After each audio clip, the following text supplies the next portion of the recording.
വിജയ്ക്ക് തിരിച്ചടി. ജനനായകൻ സിനിമയുടെ census സർട്ടിഫിക്കറ്റിനുള്ള stay നീക്കണമെന്ന ഹർജിയിൽ മദ്രാസ് ഹൈക്കോടതിയെ സമീപിക്കാൻ സുപ്രീം കോടതി നിർദ്ദേശം.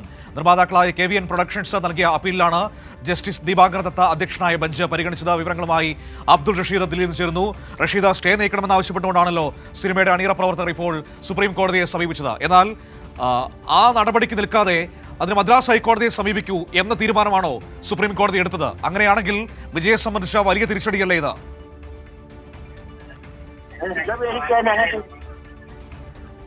നടൻ വിജയെ സംബന്ധിച്ചിടത്തോളം ഈ സെൻസർ സർട്ടിഫിക്കറ്റ് വിവാദത്തിൽ വലിയ തിരിച്ചടിയാണ് സുപ്രീം കോടതിയിൽ നിന്ന് ഉണ്ടായിരിക്കുന്നത്. നിർമ്മാതാക്കൾ ഉന്നയിച്ചിട്ടുള്ള ഹർജി സുപ്രീം കോടതി ഇപ്പോൾ തള്ളിയിരിക്കുകയാണ്. അതോടൊപ്പം തന്നെ ഈ കേസുമായി ബന്ധപ്പെട്ട വിഷയങ്ങൾ അത് ഹൈക്കോടതിയിൽ തന്നെ ഉന്നയിക്കണമെന്നുള്ള നിർദ്ദേശങ്ങൾ കൂടി ഇപ്പോൾ സുപ്രീം കോടതിയുടെ ഭാഗത്ത് നിന്നും നിർമ്മാതാക്കൾക്ക് നിർദ്ദേശം നൽകിയിട്ടുണ്ട്. ഈ കേസ് പരിഗണിക്കുക, അതായത് ഹൈക്കോടതി കേസ് പരിഗണിക്കുന്ന ഘട്ടത്തിൽ സുപ്രീം കോടതി തന്നെ ഈ കേസ് പരിഗണിക്കുന്നത് ശരിയല്ല, ഉചിതമല്ല എന്നുള്ളൊരു നിരീക്ഷണമാണ് സുപ്രീം കോടതിയുടെ ഭാഗത്ത് നിന്ന് ഉണ്ടായിട്ടുള്ളത്. KVN പ്രൊഡക്ഷൻസ് നൽകിയിട്ടുള്ള ഈ അപ്പീലിൽ ജസ്റ്റിസ് ദീപാങ്കർ ദത്ത അധ്യക്ഷനായിട്ടുള്ള ബെഞ്ചാണ് ഈ കേസ് പരിഗണിക്കുകയും ചെയ്തിട്ടുള്ളത്. എന്തായാലും ഈ ഡിവിഷൻ ബെഞ്ച് ജനുവരി 21 ഈ കേസ് പരിഗണിക്കാം എന്നുള്ള കാര്യം ഉറപ്പ് നൽകുകയും ചെയ്തിട്ടുണ്ട്. ഈ ഒരു പശ്ചാത്തലത്തിൽ ഇനം ഈ കേസ് ഡിവിഷൻ ബെഞ്ചായിരിക്കും പരിഗണിക്കുക. ഈ ഒരു ഘട്ടത്തിലാണ് ഇപ്പോൾ ജനനായകൻ റിലീസുമായി ബന്ധപ്പെട്ട് നടൻ വിജയ്ക്ക് വലിയ തിരിച്ചടി ഉണ്ടായിരിക്കുന്നത്.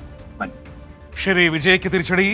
മദ്രാസ് ഹൈക്കോടതി തന്നെ സമീപിക്കാൻ നിർമ്മാതാക്കളോട് സുപ്രീം കോടതി. വിവരങ്ങളാണ് അബ്ദുൾ റഷീദ് നൽകിയത്.